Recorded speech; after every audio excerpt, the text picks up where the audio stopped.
Welcome back, my cool runnings. How you guys doing today? It's Chris here, and this is a video that is not going to include any battles whatsoever, but it is going to include some really important information for you guys. We've got some balance changes over here, so some pretty drastic changes happening to battles. Overall, I would say pretty darn solid. I actually really enjoyed, I think, just about every single one of these changes so far. So let's go over it really quick and hopefully have a good time. So first of all, the balloon chipper. Oh my god. Okay, so everybody knows, everybody's hating on the balloon chipper lately. It doesn't suck up his oh my gods anymore. So, and that's a recent thing. I actually, even in one of my recent videos, I forgot about that. I was trying to slurp up this oh my god, and it just didn't work. And I was like, oh, no, what am I going to do? I don't even know what to do.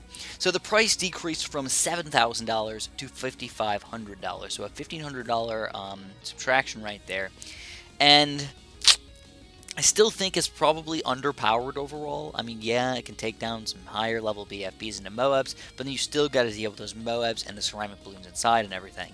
So, Balloon Shipper is still going to be sort of one of those towers where when people get them, they're going to say, I'm not going to use him type of thing. But you know what? At least they're doing something with this guy to make him more reasonable, and that's always a good thing.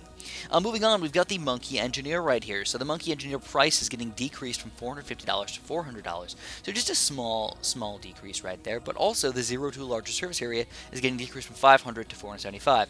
So what this should do is it should be decreased from $500 to negative $300. So you get $300 every single time you get this upgrade because it's that freaking bad. Nope, $25 just is not going to cut it. You should make it $0 if not negative dollars, because that would be wonderful. And the overclock is getting decreased from 7,500 down to 6,000. Okay, so very reasonable changes here. We're just getting a minor decrease here, minor decrease there, and then a minor decrease there. Overall, it's probably going to make the engineer a more useful tower. No huge changes. I don't think it's going to make the engineer now this amazing like ball busting tower that can do whatever the heck he wants whenever he wants. Even though he does look like it. He does look like he's about to deliver some poundings over here. Probably to the ground, but maybe to some balloons as well. And what Ninja Kiwi says is that we feel like the engineer is solid, but it might be slightly too expensive for what you get. A slight tweak to its base cost and a slight and to its larger surface area upgrade should give it more value. They decreased the overclock ability because nobody ever uses the overclock ability. Obviously, it makes sense. Sniper Monkey. Okay, so actually, wow, even the Sniper Monkey's getting another frickin' buff over here. And the Sniper Monkey's been buffed, and you still just don't really see him all that often in a lot of games. I think with this change, though, we're going to start seeing this guy quite a bit more.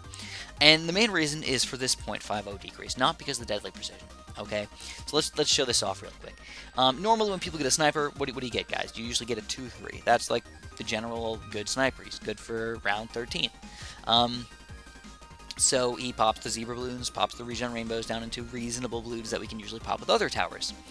And when you decrease this 0.50, now we're getting this guy for an entire $400 cheaper, which in the grand scheme of things doesn't seem like all that much, but if you're already getting a 0-3, why not get a 2-3 now? Usually a 1-3 is going to be worth it, but a 2-3 is now going to be much more efficient. Deadly Precision, though, I don't really think that this is all that good of an upgrade. I think the thing is that in battles, it doesn't work all that well.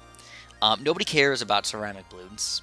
They're just generally not a hard thing to pop in most situations.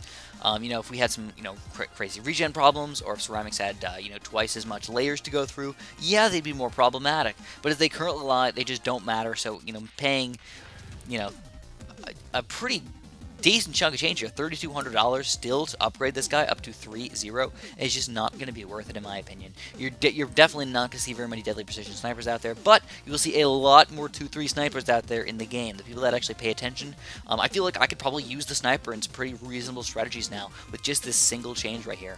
$400 doesn't seem like a lot, guys, but it's going to make a big difference. Ooh, baby, you guys know I've been calling for a ninja nerf for a while now, and they are going to deliver, but they're not going to change the game with this nerf, guys. Bloon Jitsu price increased from $2,750 to $3,000, so a slight nerf on the ninja, but as you can tell, does it matter all that much? Not really. I think this is good. This is very reasonable, because I think once you get a 2-4 or a 4-2 ninja, you can pop as many ceramics as you want. You can pop a Moab, you can pop a lot of regular Bloons. It's just a really solid overall good tower, and never forget that $250 is really going to make a big difference. Basically, what they're doing here is they're increasing it the amount that they decrease the third tier ninja. So now, yes, you can get third tier ninjas for cheaper, but you're going to have to pay the money back in the 4-0 if you want this guy. Very reasonable. Some people might be upset by this, but honestly, I really enjoy this this thingamabob. I would even not mind a 2-4 ninja increase as well. A lot of people just spam the 2-4 ninjas in the late game, and you can slow down everything by 50%. Or, even if it wasn't a price increase, maybe just make that last less long or something like that. That would be reasonable too. Glue Gunner, all right, so we're getting another Glue Gunner increase up in here. A big buff to the Glue Gunners overall. So Glue Gunner price as a 0-0 is getting decreased by $75. 1-0 is getting decreased by $50. So I mean, not big changes here, guys. We're 75. I know it's like percentage wise, it's like okay, you're doing something, but people don't generally get more than one Glue Gunner. So just these getting changed right here is gonna save us $125. So no, it's just not gonna make a big difference overall. People are not going to be like, oh, I love Glue Gunners now. $125 cheaper. Woo! Everybody's going to freak out. There's going to be a crowd roaring around and everything, running around, killing people over these Glue Gunners because they want one so bad. It's just not going to happen. All right? So, yeah, I do welcome the changes because everybody knows the Glue Gunner is sort of an underpowered tower. But at the same time, it's still not going to make him very useful. We don't see him as much as we'd like, and we think think a sticking point is his lack of popping power compared to other towers at a similar price point. Very true. They lowered the cost, hoping that it'll make it more of a viable tower choice. Honestly, not really sure if this is going to be all that different. They do end up changing the 3-0 Bloon Dissolver, so you guys know that I don't really like the third tier left-sided Glue Gunner at all. It's more of a personal preference. I know that a lot of people, they love it, and that's fine. You're allowed to love it. But as a personal Glue Gunner user, I don't like to use the 3-0 or the 3-2. I feel like it's overpriced, inaccurate, doesn't work as well as it probably should, and I just tend to stay away from them. So I do welcome the change, though I still don't think that very many people are going to end up using the Bloon Dissolver. I rarely ever see it. I doubt we'll see it even with that price decrease. This was actually a little bit of a weird one for me. I was not expecting this, man. The Monkey Buccaneer. Usually when I see the Monkey Buccaneer, we're always thinking buffs, buffs, buffs, and there's no way that you're going to do anything with it, but they actually nerfed the Monkey Buccaneer. The Grape Shot now is $550. I don't know where this came from. I don't know if people thought that, really thought that the Grape Shot was too powerful or something like that. I mean, it kind of makes sense. I think if you do the math, the Grape Shot can probably pop a lot of balloons for its ability if you land every single thing, and I think that's the problem, man. It takes some skill to land all those grapes on those balloons.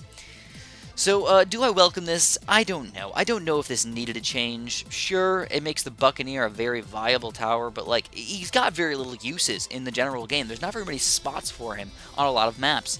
So this might make people use the Buccaneer even less, and I kind of liked seeing him in games. He made games exciting with the 2-4 Buccaneer and stuff like that. He made games exciting, but without him, it's going to be just a wee bit sad. It's not like it's game-breaking, though. $50, guys. Like I was saying again about the Glue Gunner, a $50 change does not make that big of a difference. Yes, it's going to change the game slightly, but not that big of a difference. And the 4-0 aircraft carrier is decreased from $9,000 to $7,000. Very reasonable. Nobody uses this thing anyways. It's kind of bad. It's just... the map's too small for it, I think. The maps are... like, you don't get enough room for the Monkey Aces to actually fly around and get darts flying everywhere. And I think they did something also with the lag in between BTD5 and battles. To stop the lag, they made less darts fly out, and that made it so it just was worse. So this, by the way, used to be $18,000. They buffed it to 9, and then they're going to buff it to 7. Holy crap! Holy crap! So yeah, again, Buccaneer's probably not going to change all that much, but, I welcome the changes. I welcome this change. Not so sure about this one. Not sure if that was a necessary change at all.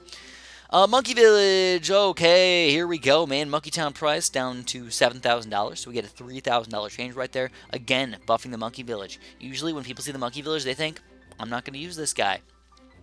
I have found some uses for him, and I think that he's actually going to be a pretty useful tower in some strategies, but you got to pick him more for I would say, like a long map. kind of strategy. You know, use this guy for full-out camo protection, for some extra popping power, for some extra, delicious income up in here. Only $7,000 for this thing can actually be, maybe, I know this sounds weird, but can it actually be a substitution for a banana farm? Getting 10% cost decrease on every single tower you put inside of his range, getting the extra popping power out of him for the middle part of the game, and then by the time you get to around 18 or something like that, instead of buying a 4-2 banana farm, you buy the $7,000 upgrade, and every single ounce of eco that you get after this thing is going to be 50% higher. It's a pretty big buff, guys. I actually really like this. I very, very much welcome this upgrade. I'm kind of excited for it.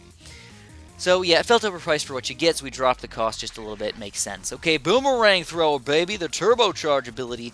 Duration decreased from 10 seconds to 8 seconds. Very reasonable. Turbocharge has been one of those really weird upgrades that's been able to defend a lot of mid-game rushes when it probably shouldn't be able to.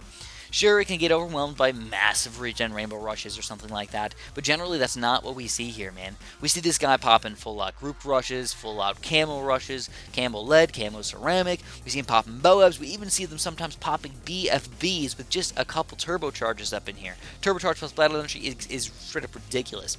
So I do welcome this change. 10 seconds down to 8 seconds. It's making him much more reasonable. And check this out. After giving him camo detection, the Boomer has seen an increase in use in arenas. However, it's now a little too powerful. Sure, Boomerang's probably my favorite tower in the game, but I still think this makes sense, guys. It does last a long time. Out of all the abilities, this is probably one of the longest lasting ones, and that actually makes a difference. Bomb Tower. All right. How you guys doing up in here? The MOAB assassin ability damage increased from 700 to 1,000, so this is going to make it much more valuable against Oh My Gods. That's really the only difference here, guys. I don't really care about MOABs, I don't really care about BFBs, it already pretty much insta-kills those things, so, even against those, like, late-game things, it really doesn't matter all that much. It's an okay change, but it's all good. So, anyways, that is all the changes to the game. The only thing that I'm actually sort of sad about is that there were 0 changes to banana farms. I think the main issue is they didn't know what to change. So, we're seeing, some people trying to say some stuff, fix the chipper, blah, blah, blah, buff the chipper, and the ace. Why would you buff the ace, though? The ace is a pretty reasonable tower here. Why is the... See, this is funny, though. I find it funny when you read some of these other people's stuff. I thought everything was very reasonable. No huge drastic changes. No changes to dart monkeys. Thank you for that, Ninja Kiwi. No changes to the dart monkeys, even though I still think they're a little bit overpowered. A wizard nerf? Oh my, what did these guys... Why would you need a wizard nerf?